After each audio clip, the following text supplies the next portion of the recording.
नमस्कार, आप देख रहे हैं 4 PM और मैं हूं आपके साथ सिमरत। दोस्तों, एक और जहां दिल्ली में भयंकर हादसा हुआ है और 9 लोगों की जान चली गई है। साथ ही 16 घंटे के बाद गृह मंत्रालय संभाल रहे मोदी जी के चाणक्य का इस्तीफा नहीं आया है। दूसरी ओर जो है बिहार में वोट चोरी की बहुत बड़ी खबर आई है और इस खबर के आते ही हंगामा खड़ा हो गया है।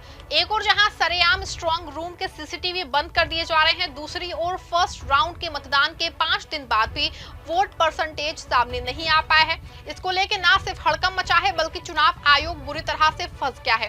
सीसीटीवी बंद किए जाने की बात कहां से और कैसे सामने आई है और कैसे चुनाव परसेंटेज छिपा के बड़ा खेल जो है किया जा रहा है, सब कुछ आपको अपनी 8 मिनट की रिपोर्ट में बताने वाले हैं। दोस्तों, दिल्ली में लाल किले के पास भयंकर हादसा हुआ है। हादसे में 9 लोगों की मौत होने की पुष्टि हुई है। तमाम सरकारी एजेंसियां जो हैं सक्रिय कर दी गई हैं। एक और जहां फरीदाबाद में आरडीएक्स की बड़ी खेप मिली है, दूसरी ओर कुछ पोस्टर भी जम्मू कश्मीर में आतंकी घटना की ओर इशारा कर रहे हैं। हालांकि अभी जांच जारी है, लेकिन बड़ा सवाल यह है कि घटना के 16 घंटे बीत चुके हैं, इसके बाद भी पीएम साहब और ना ही उनके किसी मंत्री का इस्तीफा आया है, ना ही किसी ने अपनी नैतिक जिम्मेदारी लेते हुए देश की सुरक्षा में बड़ी चूक को कबूला है। ऐसे में सिर्फ पीएम साहब बल्कि उनके चाणक्य जी सवालों के घेरे में हैं। बल्कि दूसरी ओर चाणक्य जी के बहुत करीबी इलेक्शन कमीशन वाले ज्ञानेश कुमार भी बिहार चुनाव को लेकर बड़ा फंसे हुए हैं। आज जहां बिहार फाइनल राउंड की वोटिंग हो रही है, पहले राउंड को लेकर के लगातार चुनाव आयोग और ज्ञानेश कुमार जी सवालों के घेरे में हैं। आपको बता दें कि बहुत बड़ी खबर निकल के सामने आ रही है कि पहले राउंड के मतदान में जहां जहां वोटिंग हुई है वहां कई जगहों से स्ट्रॉन्ग रूम से सीसीटीवी बंद होने की खबर आई है। 6 नवंबर को फर्स्ट फेज में 121 सीटों पे वोटिंग हुई। 3.75 करोड़ वोटर्स में से लगभग 65% ने हिस्सा लिया और जो सबसे बड़ा खुलासा हुआ है वो चौंका देने वाला था कि पहले राउंड का जो रुझान आया उसमें महागठबंधन को बड़ी जीत मिलती बताई गई। आपको बता दें कि इस खबर के सामने आते ही एक और जहां इंडिया में हड़कंप मच गया है, दूसरी ओर नीतीश कुमार और अमित शाह के बीच में विवादों की खाई और भी गहरी हो गई है। और अब जब लास्ट राउंड का मतदान चल रहा है तो गजब जो है स्थिति बन गई है। खबर तो यहां तक है कि नीतीश खेमा किसी भी समय इंडिया गठबंधन का साथ छोड़ सकता है। इस बीच स्ट्रॉन्ग रूम के अचानक सीसीटीवी बंद होने की खबर ने हड़कंप मचा दिया है और इस पूरे मामले पे सवाल तेजस्वी ने उठा है। तेजस्वी ने क्या कुछ कहा है, आप इस वीडियो में देखिए। सीसीटीवी लगातार जो है कई जगह जो है जो स्ट्रॉन्ग रूम का वो जो है बंद आ रहा है। उसमें हमारे पार्टी के लोग सजग हैं और कहीं भी कुछ आता है तो हम लोग कंप्लेन भी करते हैं, लेकिन ये बार बार लगभग हर जगह जो है स्ट्रॉन्ग रूम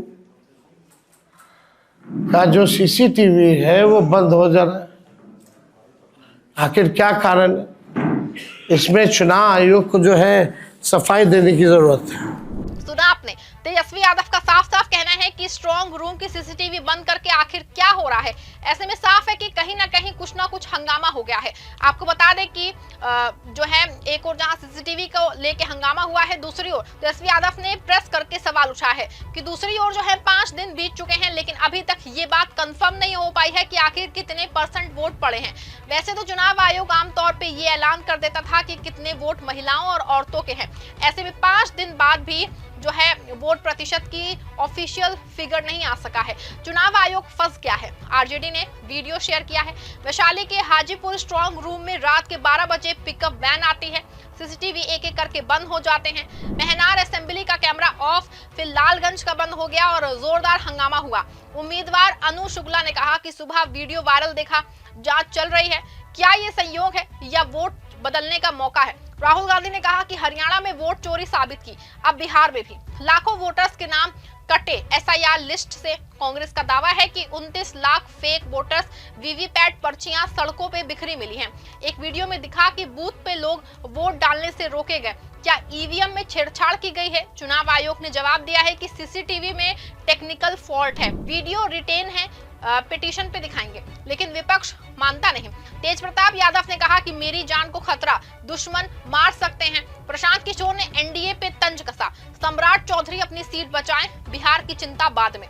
दोस्तों, आपको बता दें कि ये मुद्दा आखिरी फेज के चुनाव में गरमाया हुआ है। एक तरफ लोग साफ सुथरे मुद्दे पे नौकरी, माइग्रेशन, इंफ्रास्ट्रक्चर के लिए लड़ रहे हैं, युवा दूसरे राज्यों में भाग रहे हैं। महागठबंधन कह रहा है कि जॉब्स देंगे और यही वजह है कि महागठबंधन की बड़ी जीत होती दिख रही है। बता दें आपको कि 5 दिन बाद भी पहले राउंड का महिला पुरुष का अलग अलग वोट प्रतिशत ना आना सवालों के घेरे में है और सवाल उठाने वाले कांग्रेस इस पे जम के सवाल उठा रही है। सुनिए क्या कुछ कहा है कांग्रेस प्रवक्ता पवन खेड़ा ने। अभी तक आंकड़ा नहीं आया कि कितनी महिलाओं ने वोट दिया, कितने पुरुषों ने वोट दिया। जब तकनीक में हम पिछड़े थे, हमारा देश जब तकनीक में पिछड़ा था, तब रोज शाम को आ जाता था चुनाव के दिन। अब तकनीक में हम बहुत आगे हैं, हम तो डिजिटल इंडिया है। उसके बाद भी 4 दिन के बाद चुनाव आयोग आंकड़े क्यों नहीं दे रहा, ये एक रहस्य है जिस पे पर्दा उठना चाहिए। और हम उम्मीद करते हैं कि आप लोग साथी जो हैं हमारे मीडिया के, वो इससे पर्दा हटाएं। बीजेपी कह रही है कि हार के डर से बौखलाहट। अरे हार का डर छोड़िए ना, लोकतंत्र को तो मत हराइए। हम तो जीत रहे हैं, हम जीत जाएंगे, हमें मालूम है बिहार नहीं इनको चोरी करने देगा। लेकिन चुनाव आयोग की पोल खुल रही है बिहार।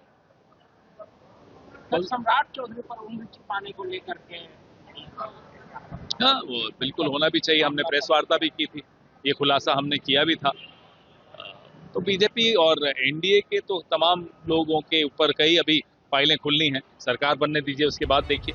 सुना आपने कि कैसे 5 दिन बाद भी चुनाव परसेंटेज को लेकर सब कुछ साफ नहीं है और ऐसे में कहीं ना कहीं चुनाव आयोग ना सिर्फ फंसा है बल्कि सवालों के घेरे में है और इस सवाल का जवाब देने में घबरा रहा है। आपको बता दें कि हरियाणा में भी इस तरह के मामले सामने आए हैं जहां 2 दिन तक लगातार चुनाव में वोट प्रतिशत बढ़ता रहा और आखिर में हर विधानसभा में लगभग 15,000 वोट बढ़ गए थे और इन्हीं वोटों के बढ़ जाने की वजह से कांग्रेस का दावा है कि बीजेपी जीत गई थी।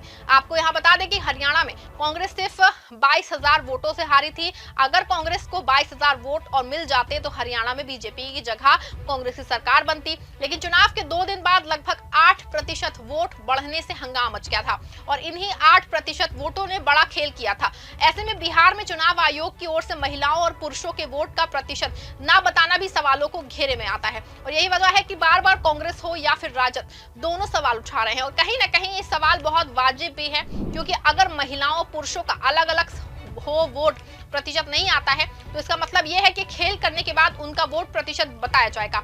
यही शक कांग्रेस या राजद दोनों को खाया जा रहा है और यही वजह है कि दोनों सवाल भी उठा रहे हैं। हालांकि दोस्तों इसके बाद भी ज्ञानेश कुमार जी और उनके विभाग में अलग अलग महिला और पुरुष का वोट प्रतिशत नहीं बताया। ऐसे में इलेक्शन कमीशन सवालों के घेरे में है और कहीं ना कहीं पीएम साहब और उनके चाणक्य जी पूरे मामले में बुरा फंसते हुए दिखाई दे रहे हैं। ऐसे में एक और जहां दिल्ली में भयंकर हादसा हुआ है, पूरे मामले में कहीं ना कहीं देश की सुरक्षा को लेकर न सिर्फ प्रधानमंत्री नरेंद्र मोदी बल्कि उनके चाणक्य अमित शाह भी सवालों के घेरे में हैं। तो दूसरी ओर बिहार में हो रहे चुनाव में स्ट्रांग रूम में सीसीटीवी का बार बार बंद होना और महिला और पुरुष का अलग अलग वोट प्रतिशत ना आना सवालों के घेरे में और यही कहीं ना कहीं संदेह पैदा कर रहा है। पूरे मामले पे आपका क्या मानना है? क्या चुनाव आयोग को तुरंत महिला पुरुष का अलग अलग वोट प्रतिशत सार्वजनिक नहीं किया जाना चाहिए? क्या जिस तरह से दिल्ली में एक बार फिर से बड़ा हादसा हुआ है ऐसे में आंतरिक सुरक्षा की जिम्मेदारी लेते हुए गृह मंत्री अमित शाह का क्या इस्तीफा नहीं होना चाहिए? पूरे मामले में आपकी जो भी राय है आप कमेंट में जरूर लिखिएगा। खबर को लाइक और शेयर भी करिएगा।